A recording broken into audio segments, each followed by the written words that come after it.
Welcome. I'm Magda from the Feminist Library, and we're very happy to be hosting this in collaboration with some activists and academics from Romania, as well as DM, who is local to the UK as well. And we'll do an introduction to everybody in a minute. Just a quick introduction to the Feminist Library. We're based in London, and sorry about the dogs. We are closed at the moment, but we're organizing quite a lot of events online like this, and book clubs, international book club, Spanish book club, English book club, Polish book club.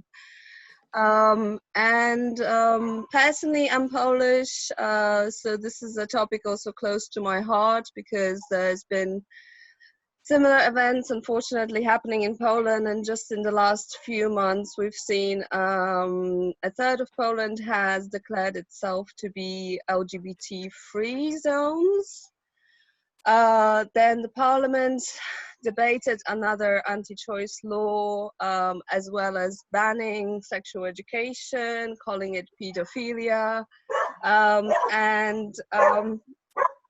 only recently, in the last couple of months, the Polish president has introduced a new law under the guise of COVID, under the guise of support for COVID victims, that introduces stricter punishments for abortion support, as well as calling LGBT people ideology. So this is just a very quick overview to give you a bit of an idea of why I'm involved in this, and I'll hand over to DM. Yeah, so thanks so much. I just wanted to organise this event because obviously saw the announcement about the ban of gender studies in Romania, and aware of the wider pushback against LGBT rights as in Poland, Hungary, Russia as well, and also, you know, in this country there's a few issues as well, but won't go into them. So it was a really important moment to try and connect with people in Romania and elsewhere. So that's what this event is about. So thanks to Antonella, to Irina, and to Vlad for being able to be here with us and share their experience and their knowledge, and hopefully something practical can come out of it as well. Hopefully we can think about ways we can maybe offer support, establish a support network, just establish better channels of communication between what's happening in Romania and here. So we're going to have, say, 3 speakers. Antonella's going to speak first, then Irina, and then Vlad. So Antonella is Antonella Lecce Duda, so Roma transgender women sex worker, member of MozaiQ, which is a Romanian LGBTQ plus organisation, and president of Sex Work Call.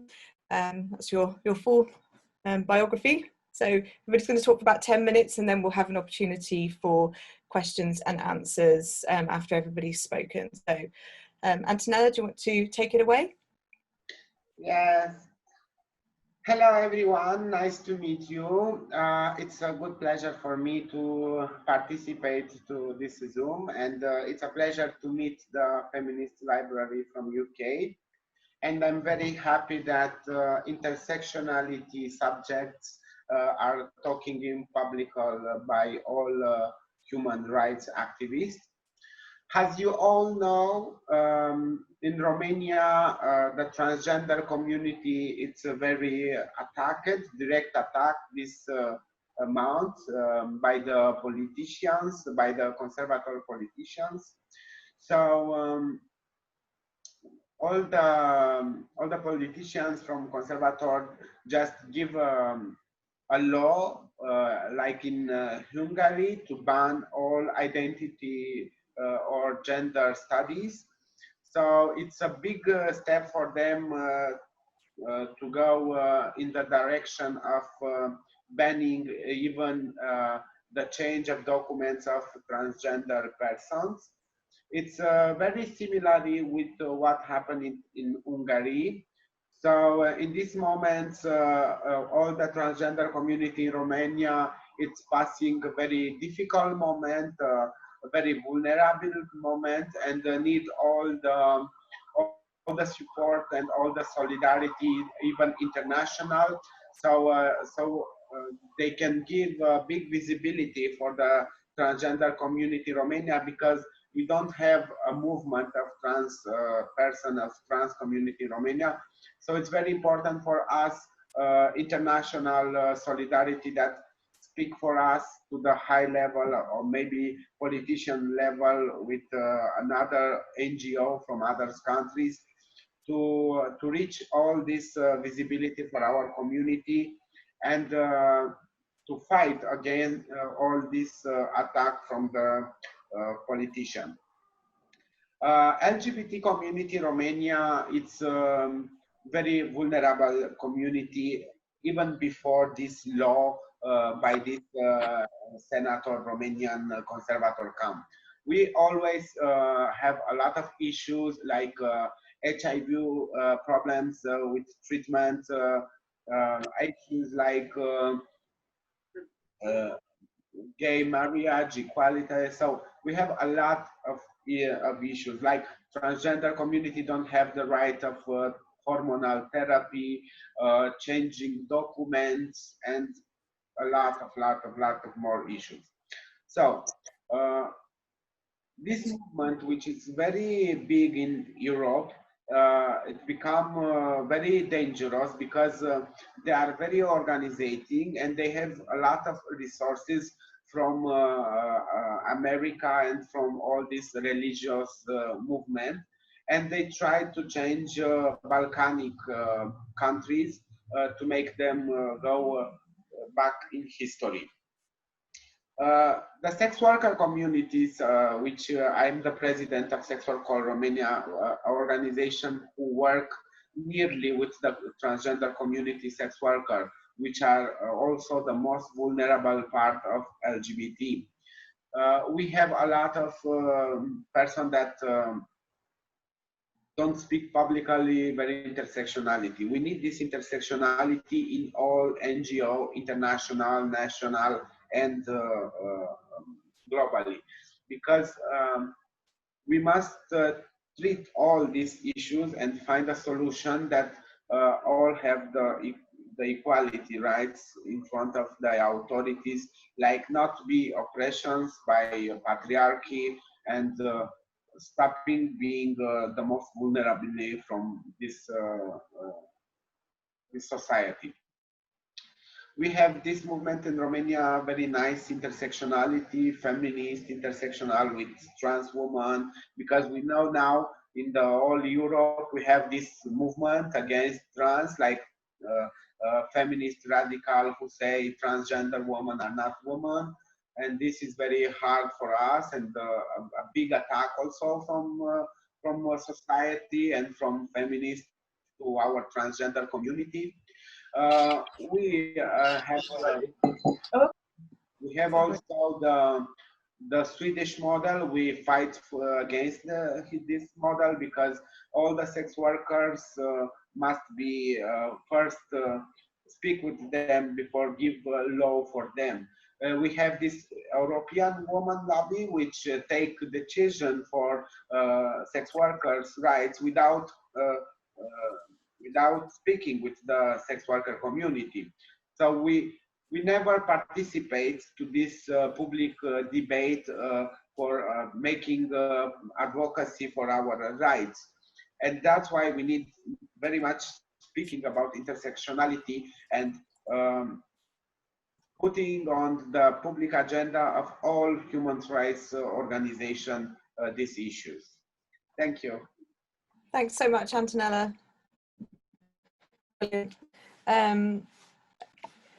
Cool.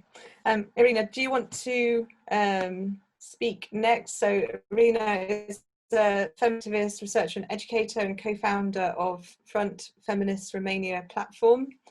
So take it away. Yeah, thank you very much for the opportunity to exchange about the situation in Romania and the international situation. And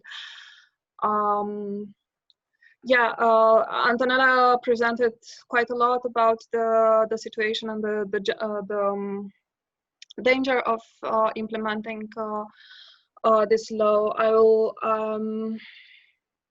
like to present it from a bit larger perspective, in the sense that this law could threaten not only, and that is already quite dangerous, the status of the trans community and the LGBT plus community, but also the situation of women and minorities overall. So there was, just to have like a brief background, like almost like a month ago, there was a law that passed through the parliament, and this law is supposed to forbid any type of use of the term gender or gender theory in any educational spaces. So what I would want to point out is that in the international media was a lot talk that gender studies will be forbidden in Romania. Actually, it's much more than that, because it's about high school, it's about any type of educational space. And for example, also in my case, that I am educator in civic non-formal education, that would affect also my work, even if my work is not financed by the state, and it's not it does not happen in the frames of an state institution. Of course, also initiatives like NGOs going to speak in schools about different topics, like that would be like gender equality, gender roles, violence, combating violence against women. Again, that would not longer be possible. So this law on one side would make impossible to tackle the topic of gender identity, and much larger topics like gender violence or gender equality, any type of making people critical about how gender roles are constructed, and especially young people who are in formal, non-formal education, that would be impossible with this law. And then another aspect of this law is the fact that it mixes a lot in the autonomy of the universities. So not only the high schools or the schools that are in administration of the state, but also other types of educational spaces, like I said, like educational spaces founded by NGOs, or in universities, gender would not be anymore like a topic. And of course, we have few gender study, this master's program that would become also forbidden. Just to introduce some facts about the situation of the law nowadays, is that the law passed through the parliament, through the both chambers of the parliament, and the ironic thing is that there was no consultation with the NGOs. There was nothing on this aspect. In the whole activist movement, we found out only after the law was already passed that what is happening. And in brackets, I would also add that during this pandemic time, there is also a high risk of a lot of conservative law and anti-women, anti-LGBT, anti-minority laws to pass during this this time. And lucky, let's say, the activist or part of the activist movement discovered about this this law, and there was protests organized by LGBT movement in Romania, organized also by the the feminist organizations in Romania for against passing this law. And now, according to the Romanian legislation, the president has to put the stamp on this law in order to come into force. And we managed to stop, at least for now, the law in this point. Like the president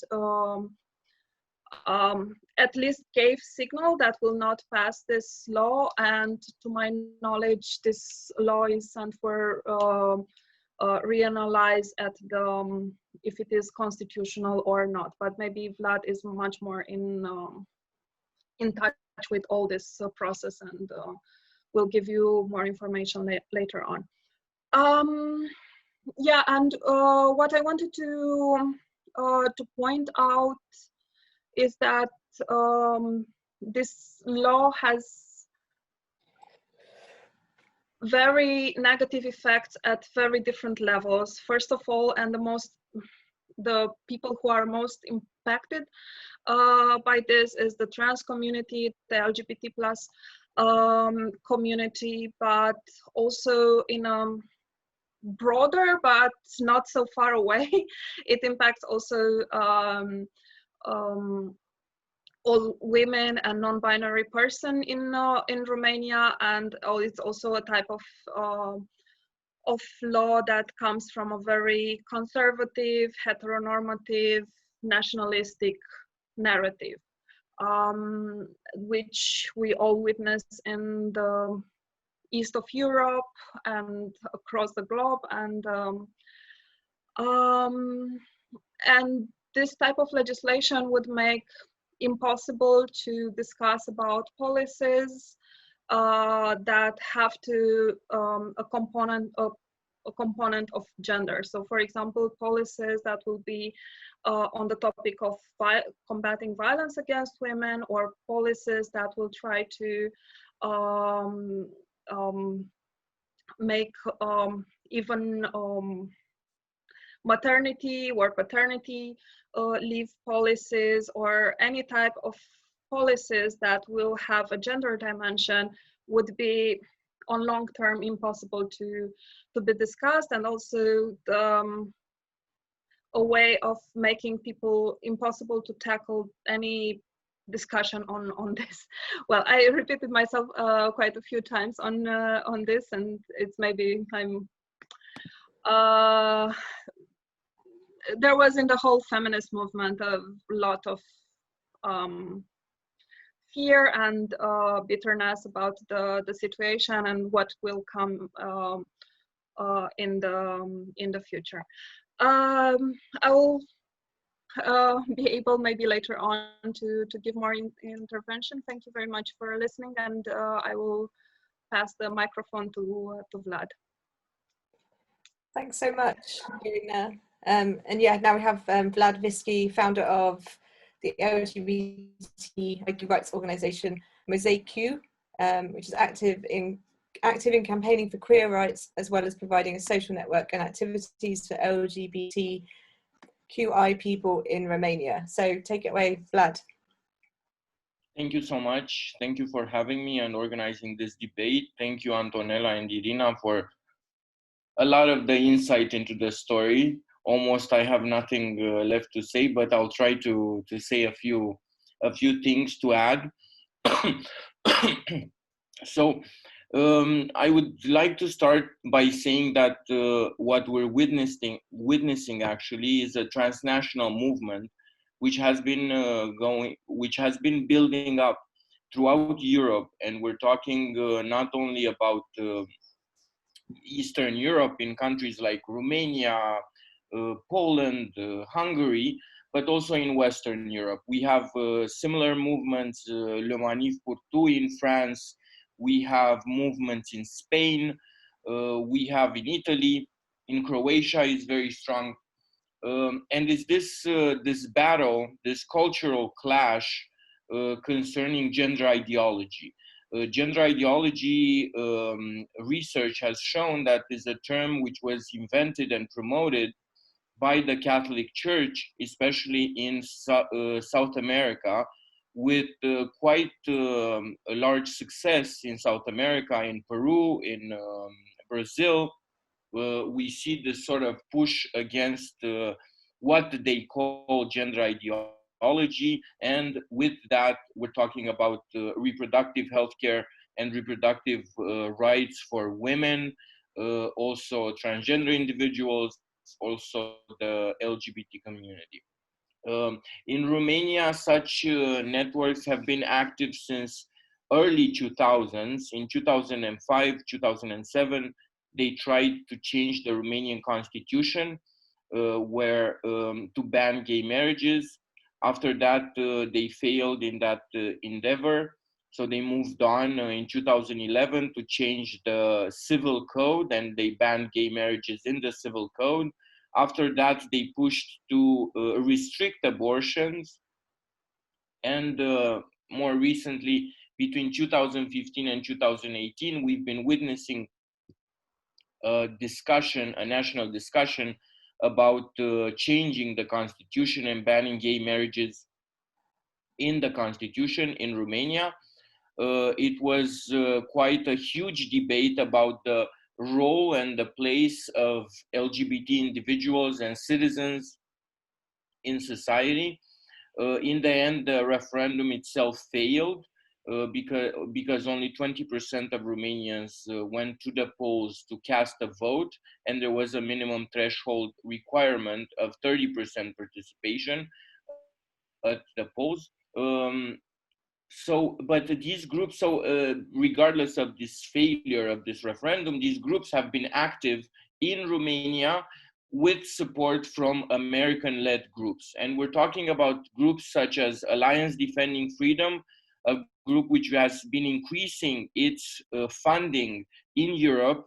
If a couple of years ago they had a small operation in Europe, for example, a couple of $100,000. More recently, they've increased their budgets according to IRS returns. They've increased their budget for Europe to a couple of $1 million. So they have headquarters in Vienna, in Brussels. They do lobby next to the European Parliament. They intervene to the European Court of Human Rights, to the Court of Justice of the European Union. And so this is Alliance Defending Freedom, one such American group. Then we have Liberty Council, which brought in 2017, they brought Kim Davis, the infamous Kim Davis. They brought to Romania, and she toured all of the country talking about the word of God and the need to ban gay marriages in the constitution. If you really want to read more about these anti-gender movements in Europe, which are also in Bulgaria extremely strong, in Croatia, there's been protests against gender ideology with tens of thousands of people.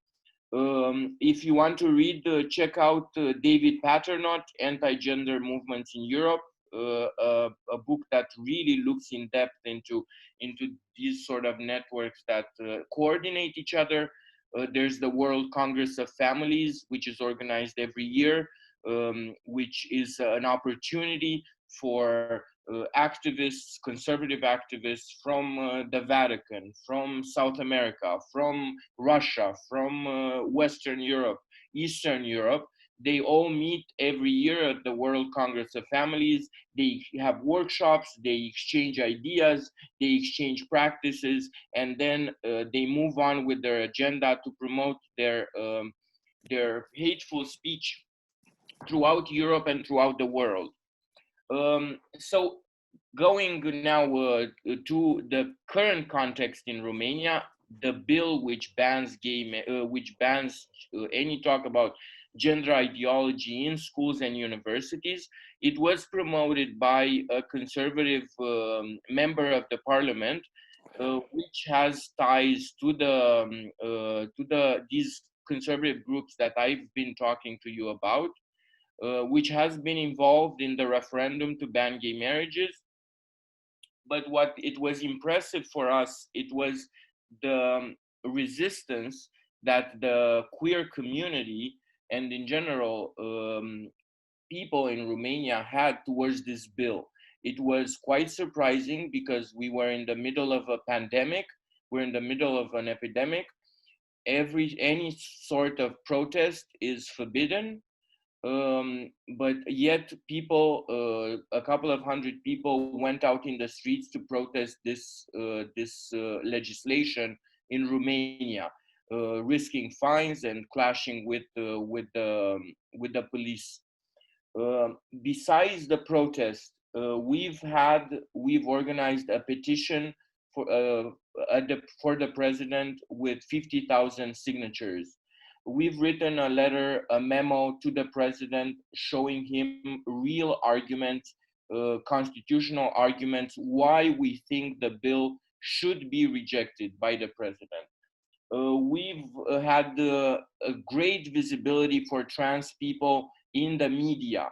There's been a lot of news pieces written about this.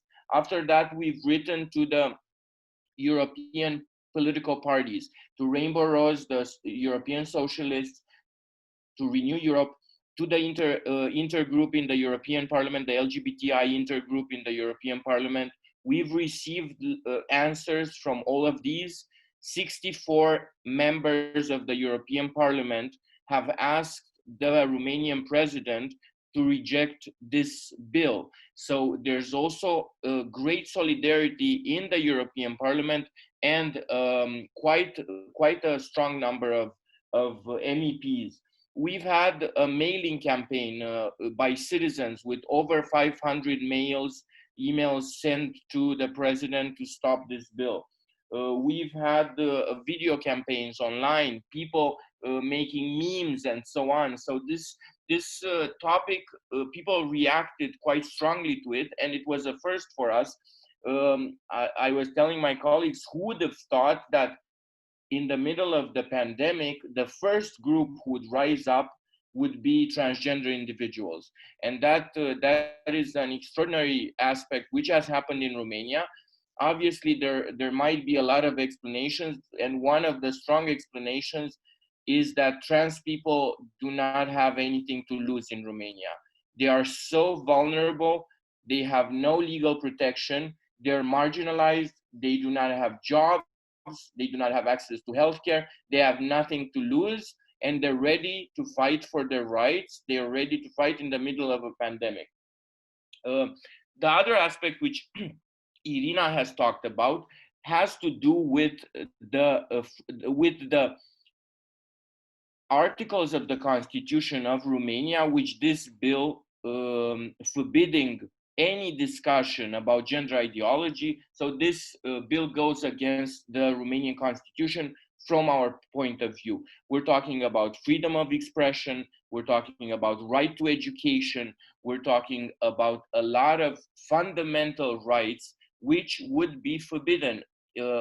University autonomy and integrity would be jeopardized by such a bill. That's why all of the major universities in Romania, we're talking about Bucharest, Cluj, Timișoara, Sibiu, political science universities, I don't know if the medical no.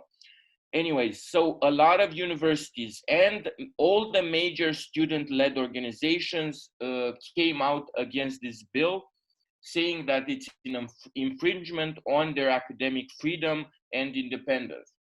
And that was extremely important. So yeah, but why did this happen? It was because we have the Hungarian case, which people have been looking at. Antonella talked about this, but we're talking about first banning gender ideology discussions, then banning gender studies. Then we have an example in Budapest in Hungary. Central European University was kicked out. A whole university was kicked out of Hungary. This is extremely dangerous, and that's why everyone is now looking at Romania, including members of the European Parliament, including a lot of university professors throughout Europe who have been writing to us, because this is an issue of extreme and utmost importance. So yeah, I think that's kind of what I had to say. I think it's important to talk about these issues and watch out throughout Europe where things are happening, because they're happening and popping up everywhere with these conservative forces which are trying to push their agenda, and it's a continuous battle against all of this push to restrict LGBT rights, to restrict abortion rights. And it's not happening only in Eastern Europe, it's happening in Western Europe and in other places in the world.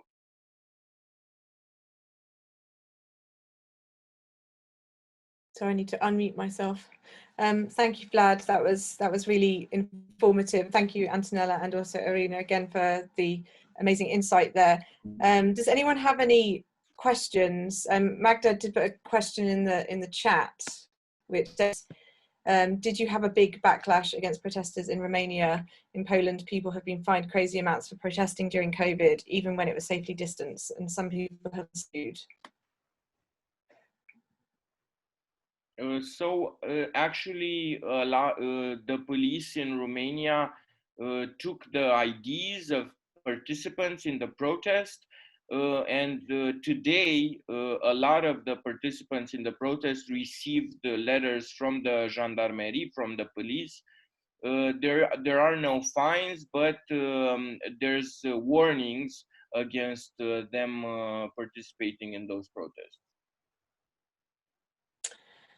Yeah, and I think there was more fear about participating to the protests. So I think everyone was organizing in a way, because it was not like a formally legal protest, because no protest could be legally organized then. And this situation, of course, discouraged a lot of people to participate, and a lot of gendarmerie being there was also discouraging, and we did not know what happens with the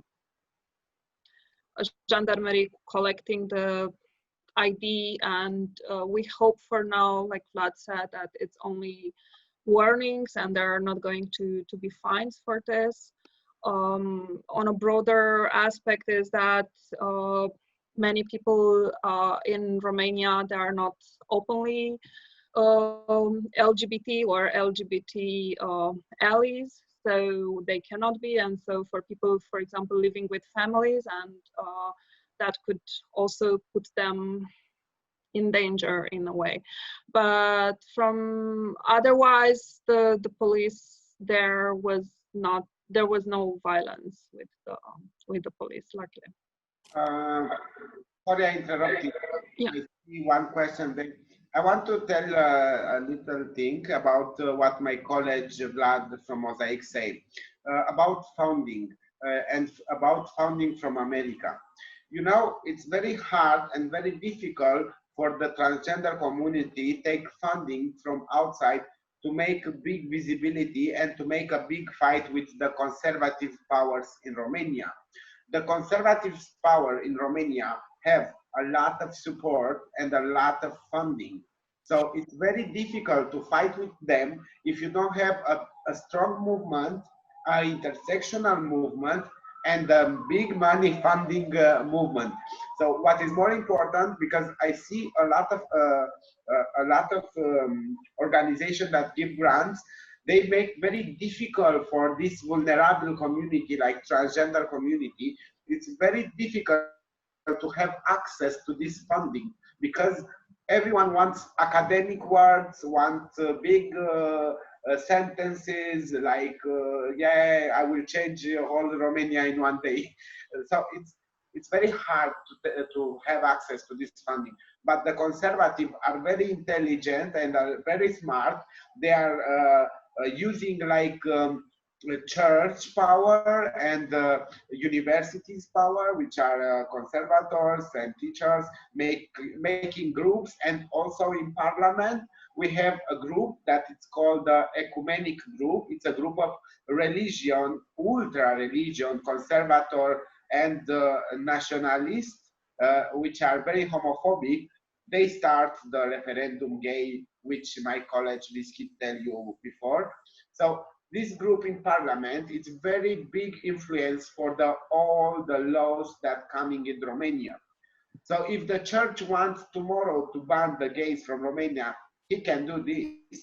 Yes, we are in 2020, but the church have the power in Romania, have the power and the money to make what they want without people and the civil society do nothing. So with what to fight this law? What funding? What money? We don't have not even money for a campaign on TV, on media, on newspaper. I don't know, to make a video to say, hey, I'm here, I exist. No, we don't have fund. But conservatives have fund. They do at the gay referendum. Believe me, they do in the bread, in the plastic bag of bread. They put inside actually flyers with vote against gays. Gays will steal your children. In Romania, LGBT community steal the children of peoples. The children which heteronormative people let them in orphanage. I don't know why we steal them. We can just take them if they let us. So yes, the big issues and the big problem in Romania is the mentality of the people. They are very theological indoctrinated. So the church have a big power in Romania, and we must fight with a dragon. This is a big dragon which we fight, but we fight with hands free, without nothing in hands. Yeah. Yeah, if I can Sure. intervene, just to finish a little bit Antonella's idea and provide a little bit of context about Romania and LGBT rights shortly. So Romania in 2001 was one of the last countries in Europe to decriminalize homosexuality. So whereas countries such as Hungary, Bulgaria, Czechoslovakia, they decriminalized homosexuality in the 60s, in late 60s, and in the 70s. So Romania has a 30-year period between 1968 and 2001 with an extremely harsh legislation which would send gay people, including lesbians, to prison from 1 to 5 years in prison.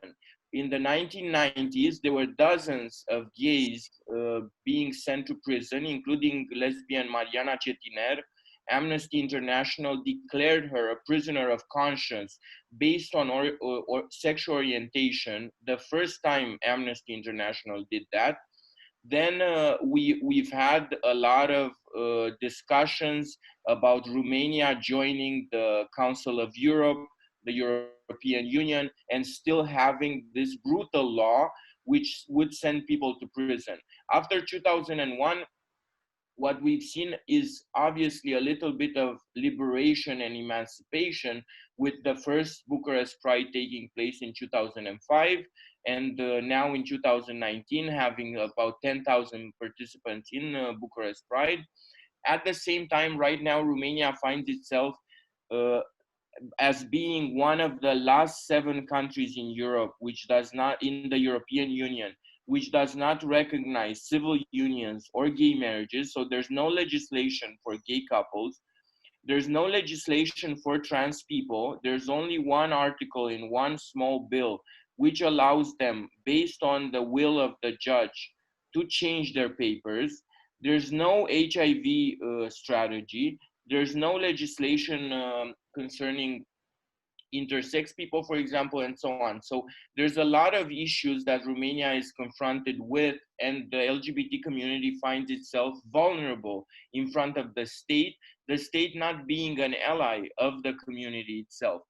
In terms of social attitudes, what we have been witnessing is an increase in social acceptance of LGBT people in the past years, At the same time, the numbers are still the lowest in Europe. We're talking about 30% of Romanians agreeing with gay marriage. It's a lot higher than it was a couple of years ago, but it's still there's still a lot of work to do. And as Antonella said, that is a work that takes time, that takes resources, that takes this mobilization of people, which has to be constant, because we have to keep people plugged for this cause. And when you're vulnerable, when you're poor, when you do not have, when you have all sorts of other problems in life, it's very difficult to do activism. If I can just add something, like I'm the president of the community of sex workers in Romania. I just remind you that in Romania it's illegal to be a sex worker. So we have a big transgender community of sex worker, like more than 10,000 persons, which are already the victim of the system, of a sick system in Romania. They are already take finance every day for making their jobs, like sex worker. So now, even if you give them before finance for making sex work, now you give them law against them. So basically, you erase them, you invalidate them. In Romania, transgender community, it will be invalidated by this law. We don't exist anymore. This is very harmful for teenagers, transgenders, because like me also, when I was a teenager, I was asking about my body, what's happening, why I don't like what I have between my legs. Who should I ask? I will not ask no one, because nobody will tell me what is about identity gender. So if you ban these studies, my identity, like transgender woman, it will not exist. And this make me very angry, and make angry all the teenagers, make depression, and a lot of teenagers can kill themselves because they don't find this identity gender. So it's very, very dangerous, this law, even for the little one, for the teenagers which are not recognized by this Romanian sick system. Okay, thank you. Did you have a question, Sean? Do you want me to read it out? You posted a question in the chat, didn't you?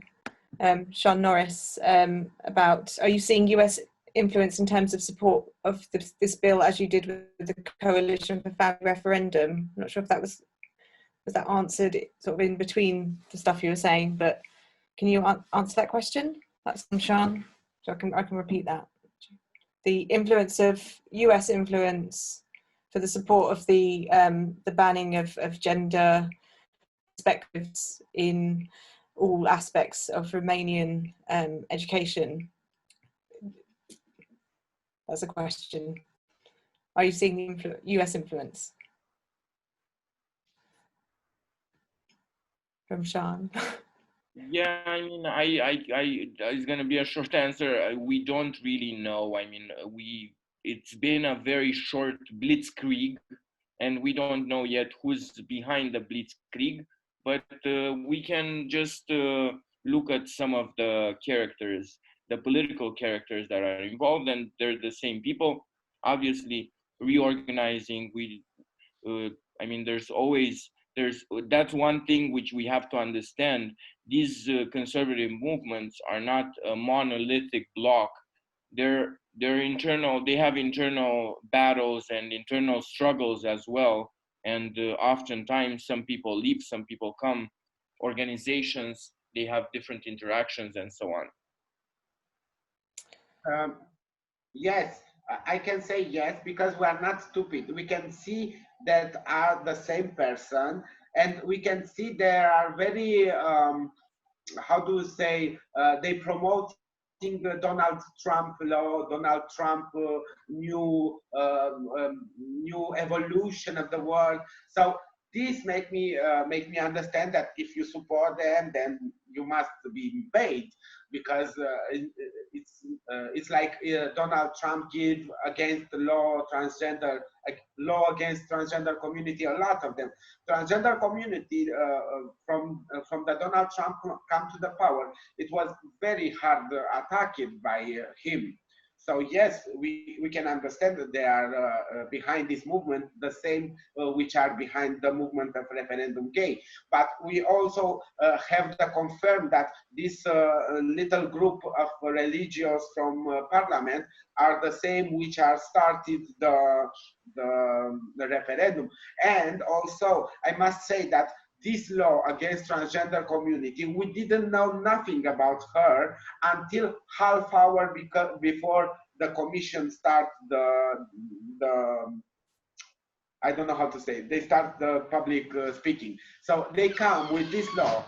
They was working on this law in secretly, like from February, January, we don't know from when, but he come, this senator from movement, popular movement in Romania party. So he come with half hour, listen to me, half hour before this meeting start, he come and say, oh, I have here the law, let's ban the gender ideology, which we don't know what is. They start with this term, gender ideology, like they say always we have gay agenda, gender ideology, abortion for family. They always find new words, new academic words to attack us. But we are pretty sure that they are behind this attack. And they will not stop here. Yeah.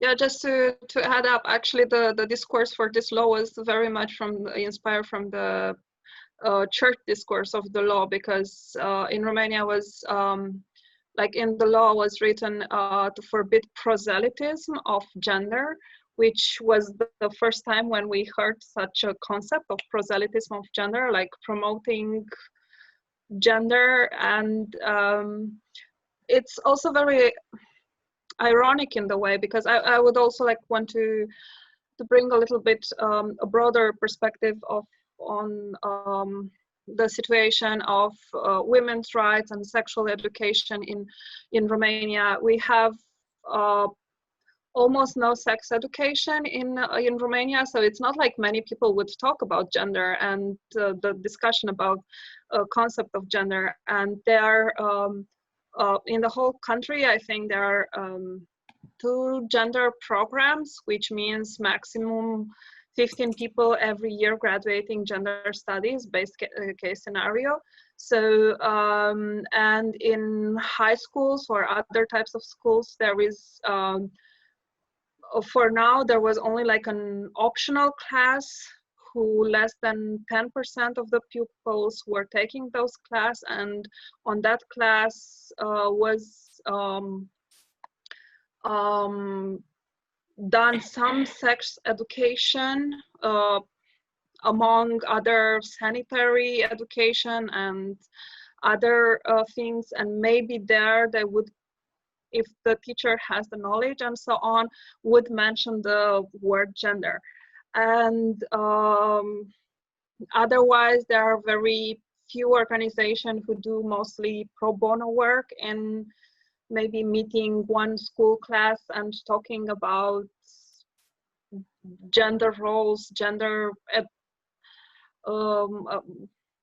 topics like gender violence, but it's not like there is so much talk about gender. So it's also like, and it's the same style like 1.5 years ago, forbidding gay marriages in the constitution, while gay marriages are not possible in Romania. So it's almost the type of discourse acts very preventive in the way, and what comes in the discourse is the Western to prevent Western corrupting and big corporation corrupting the pure Romanian citizens who are all in hetero marriages and all pure Romanian. So again, it's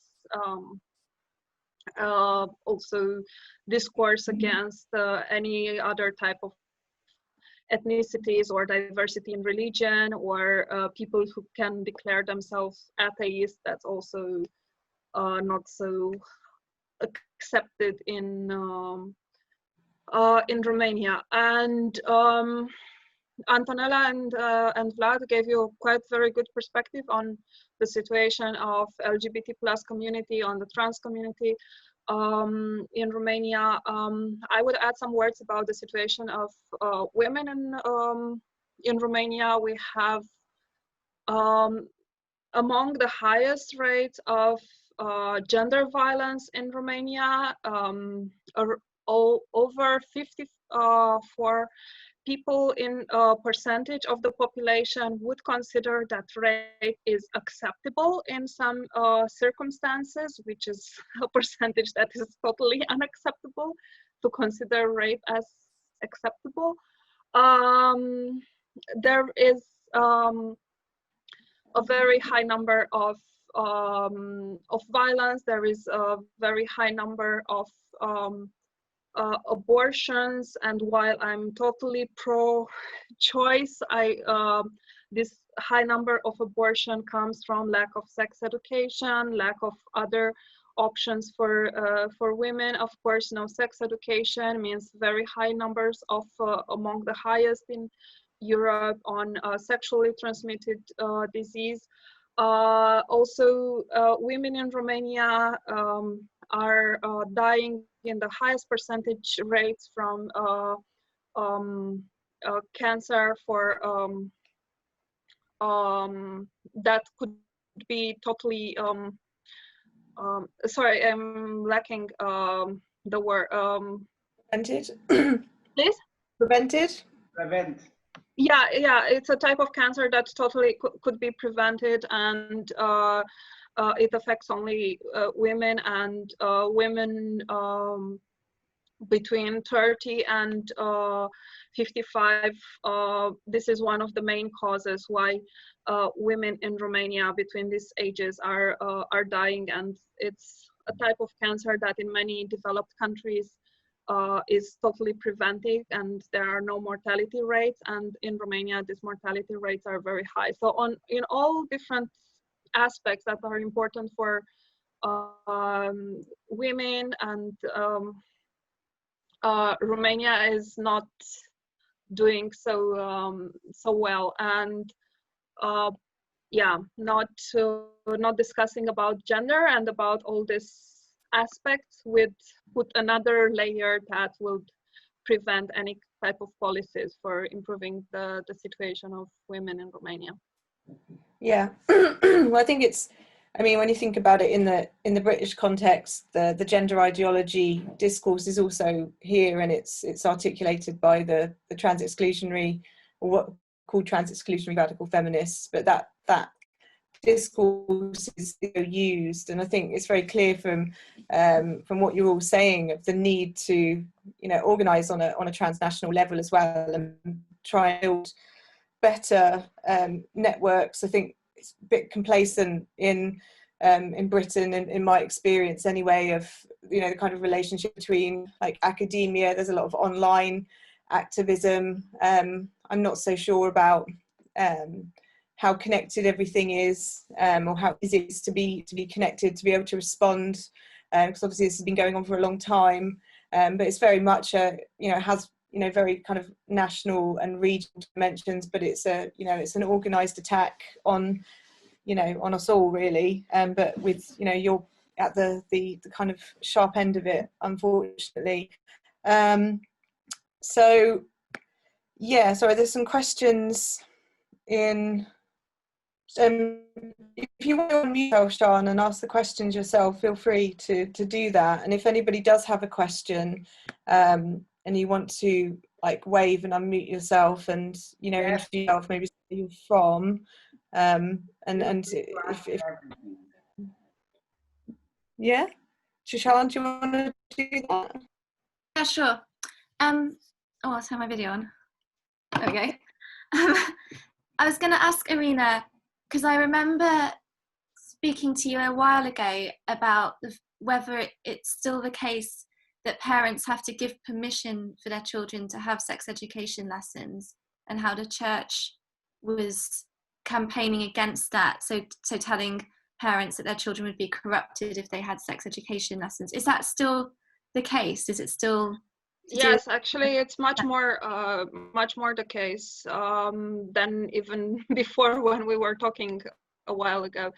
I think in January this year, not in January, in March, yeah, in the first weeks of the pandemic, there was a law passing that made all of the feminist movement very happy for a little while, making actually, it was called sanitary education, so very much avoiding talking about sex education in explicit terms, and that was supposed to become a mandatory class. Like I was saying before, like in the previous years, there was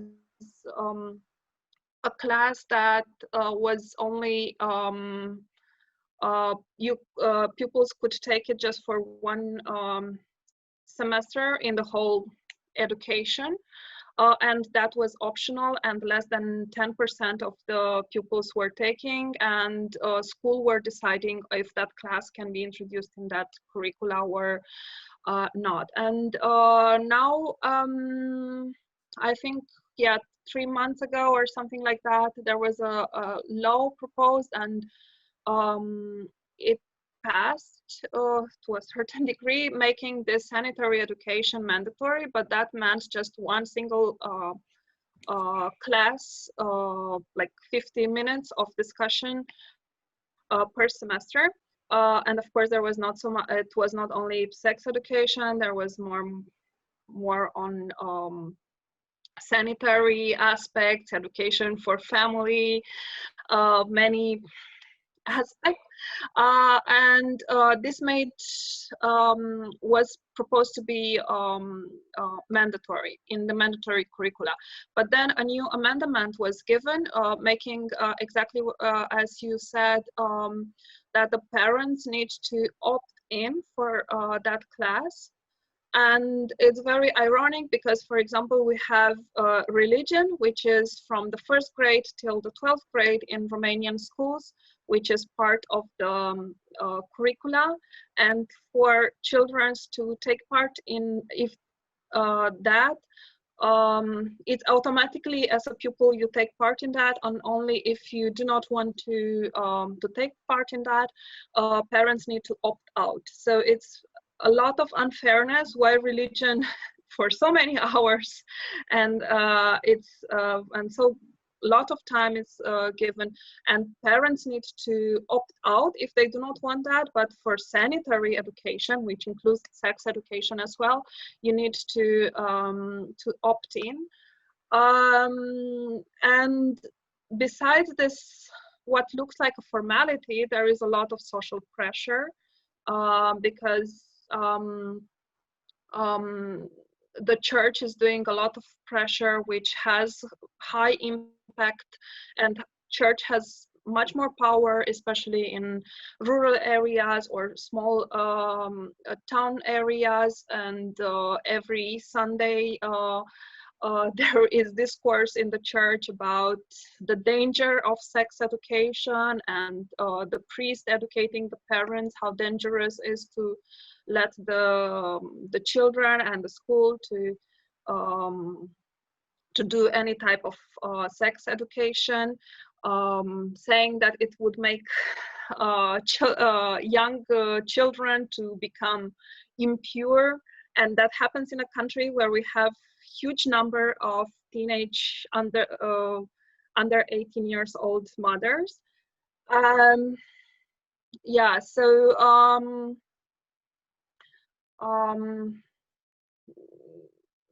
as you said, there is a lot perceived this pressure of religion, which is in a way also ironic, because they failed already one the referendum, and the politician perceived that church has a lot of power and supports the the church discourse in the hope that they will gain more votes, and they did not actually have that much power, but and that was seen from the low presence at the referendum. But in a way, politicians given power to the church, in the end, they will gain more and more. So I can intervene and maybe connect what you were saying, Irina, to the question that was posed before about the LGBT free zones in Poland. So I think first, I think it's important to kind of have an approach which is critical about the way we imagine Eastern Europe. So a lot of the public discourse around Eastern Europe is that there is this civilized West which needs to pour some civilization into East, and completely ignoring the specific particularities that exist between countries in the East, the history of LGBT rights and LGBT emancipation and so on. So it's important to start this and to answer this sort of question about the situation in Romania compared to Poland, is that Romania, different than Poland, has quite a strong obsession with being European. So there is this very strong feeling and very high approval ratings in Romania of the European Union. At the same time, Romania has seen for the past decades changes in power from the left wing to the right wing, to the left wing to the right wing. So we have not seen concentration of power for 10 years, like in Hungary, where Viktor Orban now has 10 years in power. So this changes in power and combined with this sort of pro-European feelings make Romanian politicians quite sensitive to the way they are perceived in Europe in general. And they're trying to kind of constantly play this balance game between selling some sort of stories to the European partners and at home having these sort of alliances, incestual alliances with the Orthodox Church, trying to promote. So there is some push at the local level. We're talking about some of the most racist public officials in Romania, for example, are mayors in Târgu Mureș, in Iași, in Baia Mare. There's segregation of Roma individuals. So there's a lot of discriminatory behavior at the local level. At the same time, the way power is regulated in Romania is that power in terms of national policies is concentrated in Bucharest, in the central power, in the government, the parliament, and so on. So most of the activities concerning changes in legislation affecting directly the LGBT community come from the national level. Thank you. I must just few questions. All what my colleague Viski tell you until now, half hour, one word is Romania. Hypocrite. The big hypocrite politics, because they are having a lot of corruption in this high level, with sex workers, with nice ladies, with trans women, but they're hypocrite because the church always see them, like all over the places. Okay, does anyone have any other specific questions for Vlad, Antonella, Irina? If you want to wave your hand. If not, I was just wondering, what we can do practically, to support you in and your struggles, whether it's raising awareness or doing, how hooked into international like solidarity networks are you? What's going on? Because, like, to be clear, I'm not involved in anything at the moment. I just heard about it, and I just, you know, I was just like, haven't really been involved in activism for a long time, so I don't really know what's going on apart from what you've just told me. So yeah, but I feel like there is certainly, you know, a lot of terrible things happening, and need, you know, what can be done to support you. You know I what? think there's You know what's happening? It's happening. Okay, question. Sorry. Do you want to ask the question before you answer that question? I mean, can you hear me? Yeah. Sorry. Yes. Hi. You said some. I just wanted to kind of come back on in regards to how popular European values and belonging to Europe is in Romania comparing to Poland. One of the tactics Polish activists used based on that assumption was that we have a lot of local partnerships between small governments in Poland and local governments in European Union.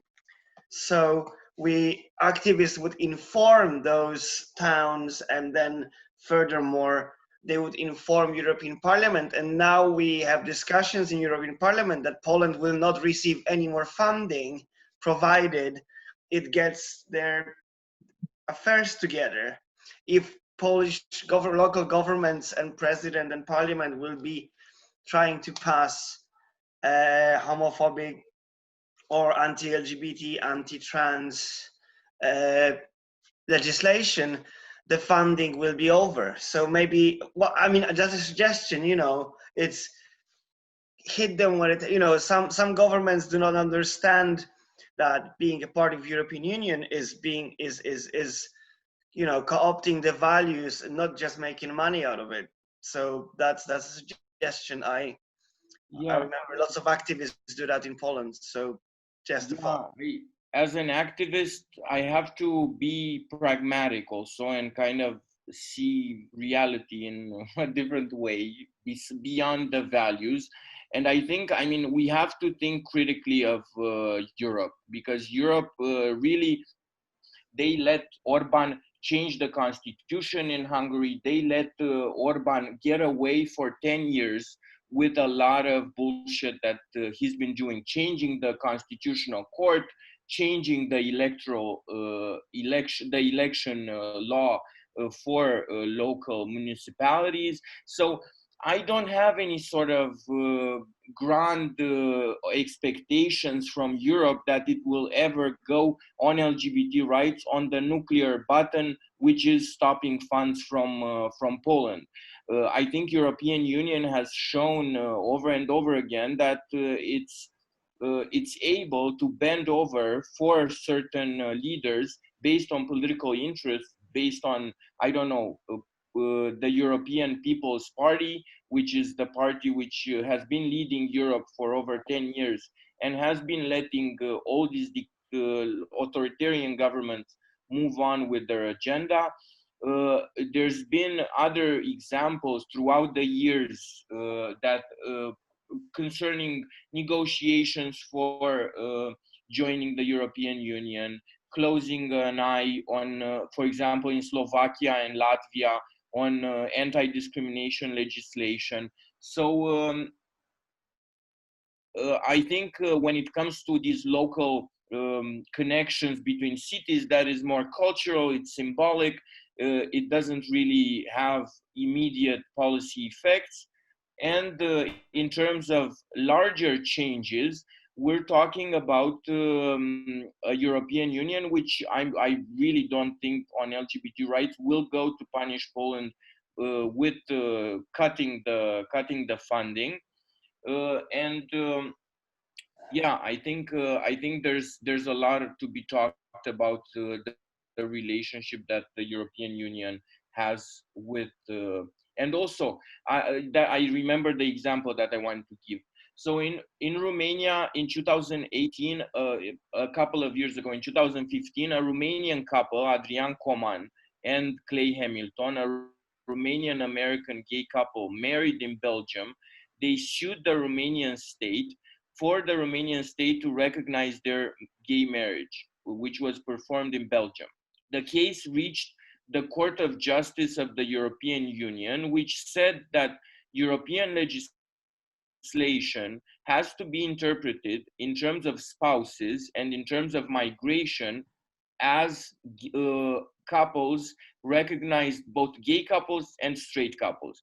So there is a decision by the Court of Justice of the European Union which says that the states in Europe that do not recognize gay couples have to recognize gay couples for migration issues. And until today, since 2018, it's been 2 years, the European Commission has not started any sort of infringement process against Poland, against Romania, against Latvia, against Bulgaria, and all the others, all the 7 countries. So now we even have a decision by the Court of Justice of the EU, and the EU is not doing anything. Yeah, okay. Yeah, and sorry, just I wanted to add one more idea, because I found this strategy very interesting about trying to think about stopping the funds, but I also witnessed the same thing as Vlad mentioned.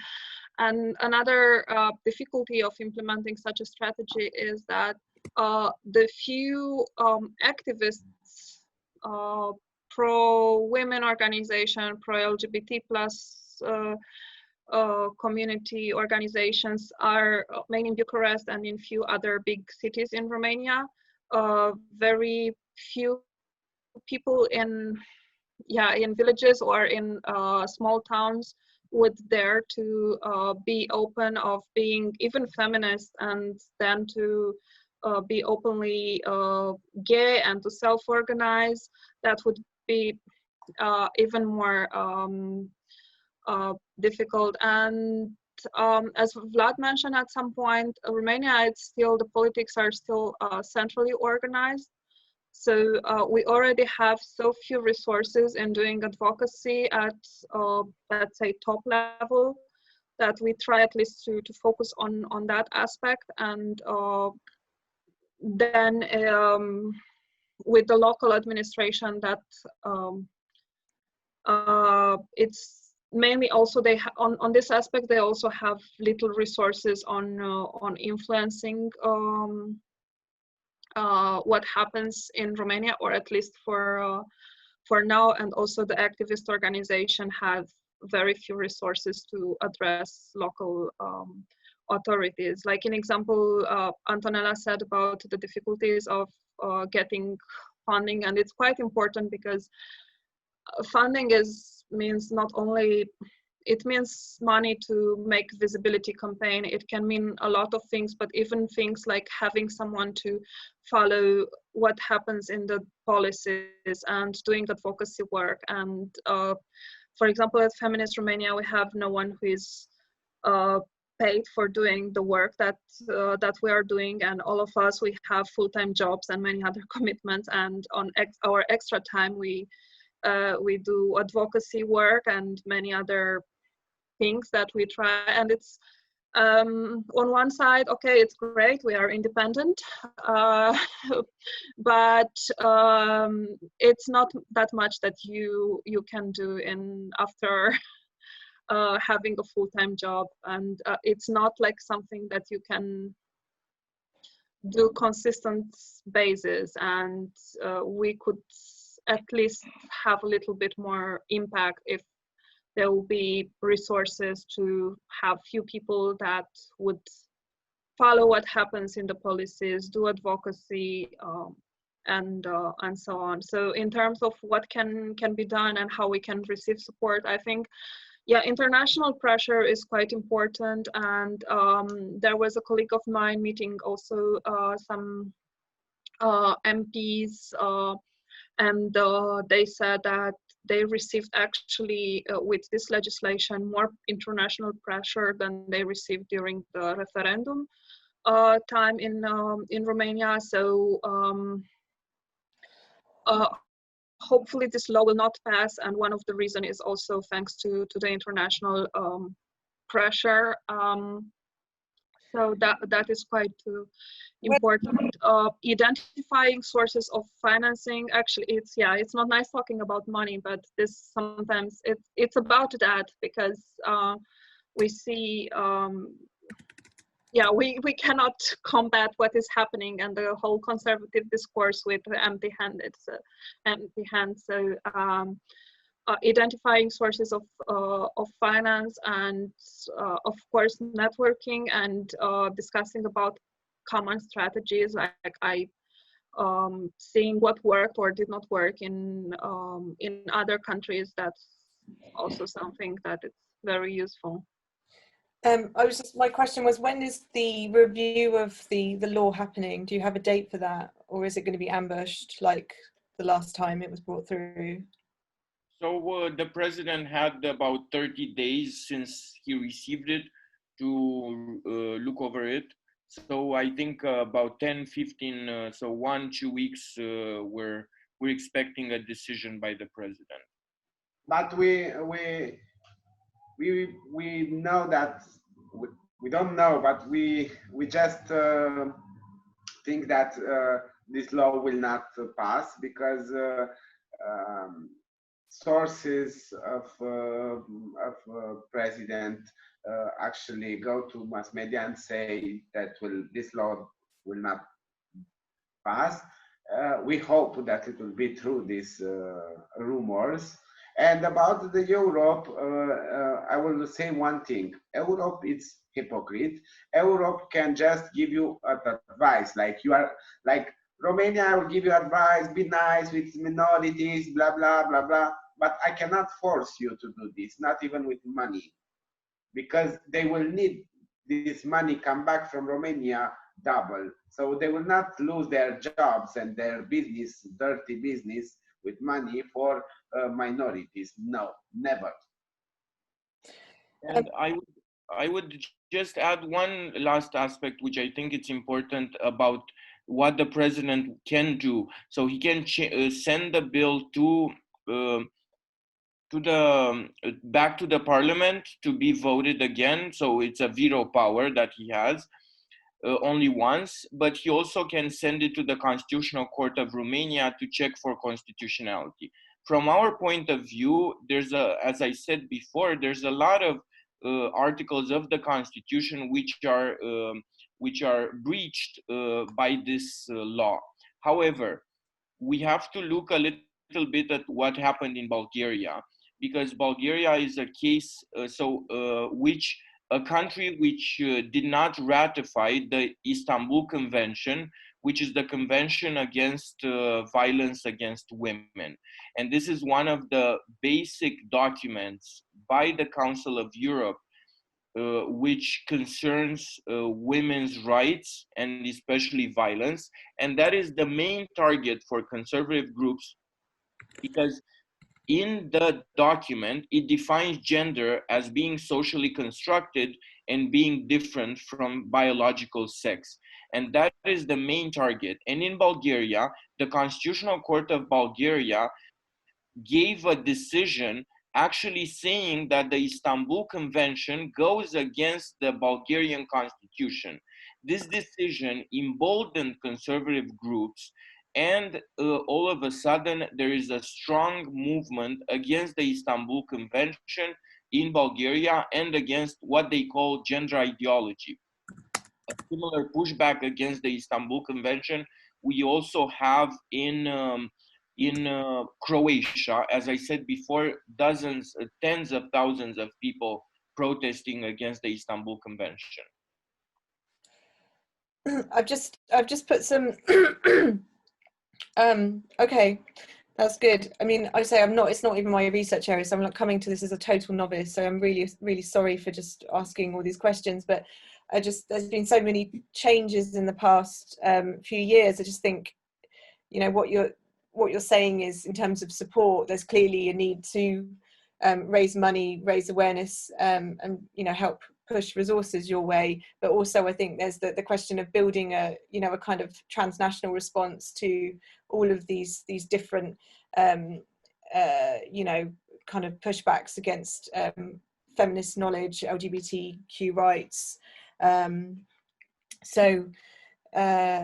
Yeah, I just wonder if any academics have done that. Do you know what I mean? Like a quick mapping tool that is like, this is how, like, dates changes, legal changes, just, does anybody know of that? So I recommended earlier David Paternot. He's a scholar from Brussels. David Paternot, anti-gender movement campaigns in Europe. It's it's a little outdated, because meanwhile there's been a couple of years, 3-4 years since he wrote that. He coordinated, I think, with some other authors, that volume. There are new changes, but that book looks throughout Europe at movements everywhere. And just, is that an academic? Oh, okay, yeah, you got that. So I'm just thinking about, a kind of information aid. So, there isn't an academic monograph, but that's a quick reference tool that people can look at and see immediately what's happening, and be able to input changes into it, just so that we can see its development over time, or kind of retroact. What's the regression, if you like? Does that make sense? I'm just thinking that would be quite useful. Yeah, for a future project. I don't think there is somewhere centralized. It's also a long history, going from Ireland, going from early 90s, 2000s. It's a lot of research that still needs to be done and popularized in easier manner. Yeah, absolutely. But maybe that's something that potentially I could do. So as a way of just to do a bit of promotion. But Open Democracy, who I write for, have been running their Tracking the Backlash project for the last 4 years now, and that's how I met Vlad, was through doing some work on that. But they've done a huge amount of reporting on the US influence on what's happened in Romania, and what's happening in Poland, and what's happening in Croatia and Italy. So even though it's disparate and it's not one centralized piece of work, the whole project does kind of give you a bit of a chronology of what's been going on in terms of this backlash against LGBTIQ and women's rights. So that might be a good starting point to kind of piece together what's been happening, even if, as I said, it's not it is almost one single resource because it's one project, but there's hundreds of articles within that project, if that makes sense. Yeah, exactly. It's just feeding that information in, so it's a quick way to make people aware of what's happening. Because I don't know if, and sometimes visual maps are a good way of doing that, like showing what happens. So obviously that takes work, but yeah, I'm just thinking about like coordinating information and bringing it together so it's easy and not disparate and not in long form articles, even though they're really important forms of information. But yeah, so okay, that's just one thought I've had. Yeah, okay, sorry, but you put some. Actually, it's a very good idea for a future project, and yeah, it's also like a question of getting. There are so many burning issues that we need to react to, so it's too little time left to document the whole struggles, because you put one fire off and then you have 3 more. There is some colleagues of mine and some research on mapping the feminist movement in Romania, so I can link you after. I can send you some articles with the research, and probably from there seeing what were the issues that the feminist movement was struggling with, you, and which were the aspects that they were reacting to. You can also see the topic of I mean, one thing, if you create a platform or resource that people could input into their own information, you know, it's a way of networking and sharing information as well. So I'll just look into seeing, I've got some friends who do like radical mapping, so I'll see if they've got any ideas on that, and if they can create some kind of thing. So okay, that would be great. So yeah, we can keep in touch to document the situation in Romania, and it would be amazing to see what happens in the other countries in, let's say, real time. And yes, yeah, but hopefully build some relationships as well, which is important. So yeah, but that's the, this is the donation button for your MozaiQ LGBT to provide you with resources. So she'll certainly donate some money to that. Yes, I mean, I would like to add that, so we're a national organization. We work in 7 cities in Romania. We're a grassroots organization. We use an intersectional approach. We work with people living with HIV, transgender people, sex workers, Roma LGBT people, which are very discriminated and face triple discrimination in Romania. We try to support the community. Most of the donations that we get, they go back into the community. We give small grants to emerging groups in Romania.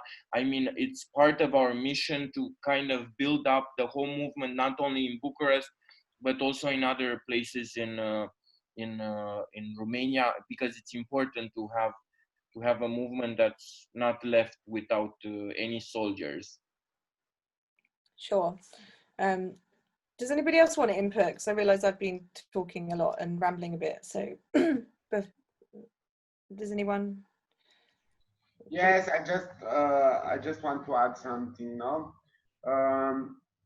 This international collaboration is very important for the future of all movements, feminist, minorities, LGBT and ethnicity, migrants and immigrants.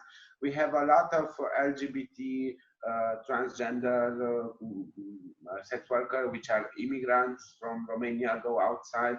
So it's very important that we can collaborate and maybe even make projects together with a big organization to get funds, because conservators do like this. They have strategy, collaborate international and take big money from I don't know who give them money, who is the stupid give them money, I don't know. But we should do the same thing, like a big project, a European project, and talking about millions of euros. Thank you. Is that a hand, Polish Rainbow? Is that a hand, or you're just waving? So you're waving. Does that mean something? I don't know. Is that okay? Cool. I'm not Zoom. Hi. Sorry, I just want. We had a really good meeting. We had a really good meeting with some Polish activists on Friday. Some of you, I think Elijah was there, and then someone else. But we had this crazy idea, you know, to as Eastern Europe is afraid of the LGBT invasion and all the trans invasion, we had an idea that we're gonna organize bus tours from the west to the east, full of gays, trans, lesbians, everyone, come to all those places and make Eastern Europe gay again. Original idea is make Poland gay again, but we can spread this. We can have a little tour the Eastern Europe, Poland, Slovakia, Hungary, Romania, places like this. So, you know, it sounds like a crazy idea, but, you know, maybe our presence, you know, if you guys have if you guys have prides which are small and growing, we can do a little trips, you know, 30, 50, 100 people can come and walk with you. Because one thing is to change your Facebook profile, oh, I love you, blah, blah, blah.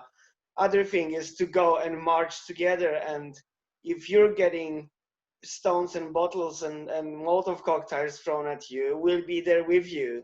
So yes, you know, make whole Europe gay again.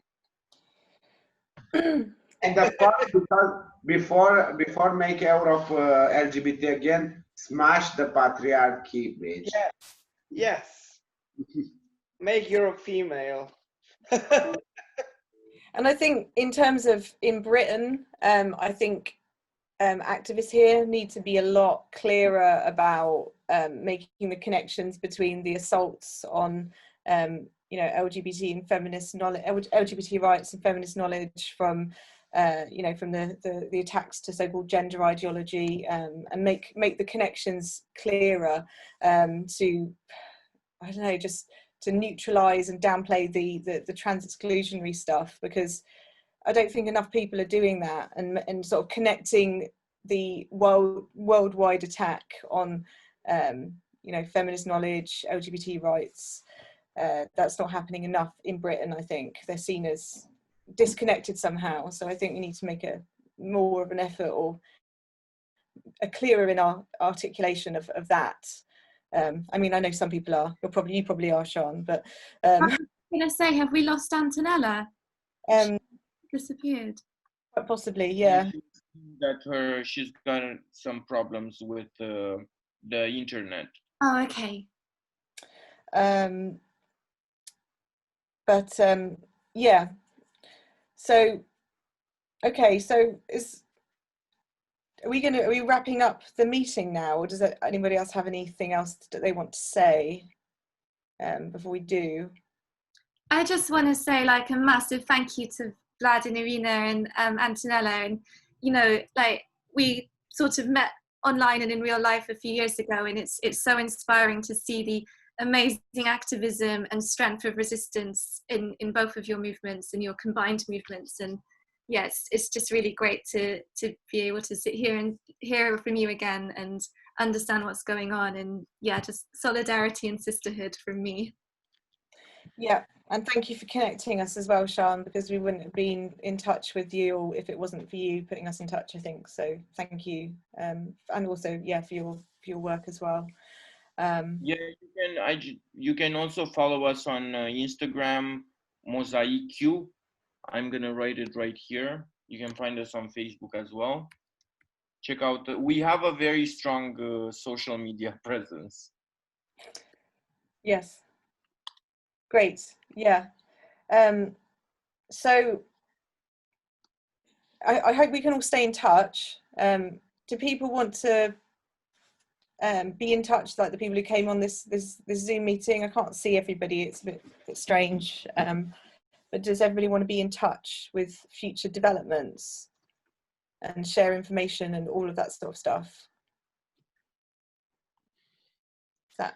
Yeah, I wanted to thank you for organizing this and getting in touch and giving space and importance to the issues happening in Romania, and hope to stay in touch in the future. So if you want to, Feminist Romania is quite active on Facebook, so you can follow us there. Whoever wants to get in touch with me or colleagues of me from Feminist Romania, the Sean and the rest of the DM and Magda have my contact, so I'm totally fine to forward my email address or my Facebook contact to other participants in the meeting, or whoever who wants to get in touch with Feminist Romania as an organization, with me as an activist, or get to know more about the social situation in Romania concerning feminist movement. Yeah, and I feel very happy to be part of this discussion, and I really hope to keep this energy going and see other ways we can get connected with. And I really like that idea of mapping and also finding the historical perspective of the development on gender ideology and conservative issues, and how the feminist and the LGBT movement across the world or across Europe reacted. So I would really want to keep this idea in the head and maybe see some possibilities of transforming this into really a project. Okay, I mean, I'll definitely speak to my friend who does this kind of mappy stuff, and I also think that, you know, we have the networks of like academics. There's loads of them. They just need to kind of input the information into you know, into the map. Yeah. So we can, you know, widen the literacy, widen the awareness, and, you know, have a very quick, you know, this is happening, you know, this is important. So yeah, okay, well, I'll get on with that, because I think that is something I could do. Polish Rainbow in the UK, you've raised your hand. I just wanted to say that one thing which is quite eye-opening from the meeting we had today, that even though me being Polish, living in the UK, lots of us as activists don't know about each other's struggles.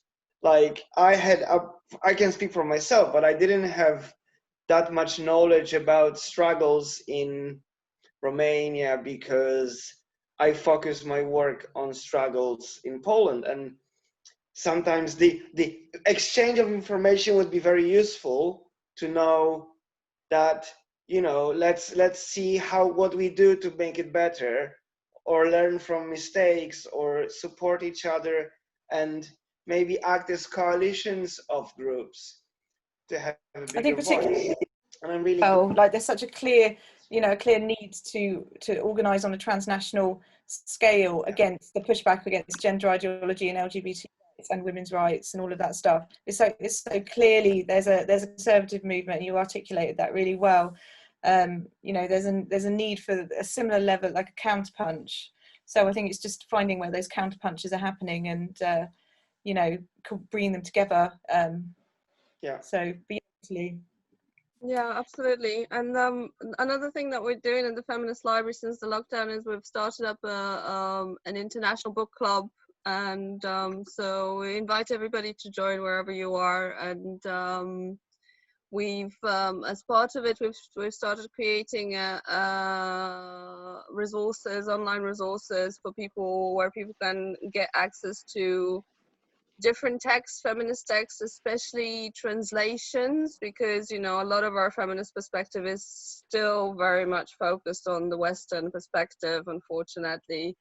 Even though we're not leading the way of the feminist movement as much as we imagine that we do, it's very much international. So and we want to work on translations as well with people. So if people would like to keep in touch about that, that would be great. Yeah. Thanks, Magda. Anybody else want to say anything at all? No, just thank you very much for having me. I think these sort of conversations need to have to take place more often. I mean, we're facing in Europe now for quite some time with a conservative extreme right-wing wave going throughout Europe, from UK to France to Italy, Poland, Romania, and so on. So solidarity is quite important, and to realize that this is a war which is a longer, it takes longer time, it takes training, we're going to make mistakes, there's going to be battles that are going to be won by one side or another, but it's important to have resilience. Yes, yeah, Absolutely. And yeah, just thank you so much to Irina and Vlad, and also to Antonella, although she has left. Please pass on my thanks to her. I'll send her an email and say thank you. But yeah, let's stay in touch, and yeah, take care of yourselves. And thanks for hosting Magda and the Feminist Library, and yeah, thanks for everybody's brilliant work, and stay well. Thank you. Bye bye. Thank you. Bye bye. Thanks, everyone. Bye. Bye. Bye. Bye. I love you. See you soon.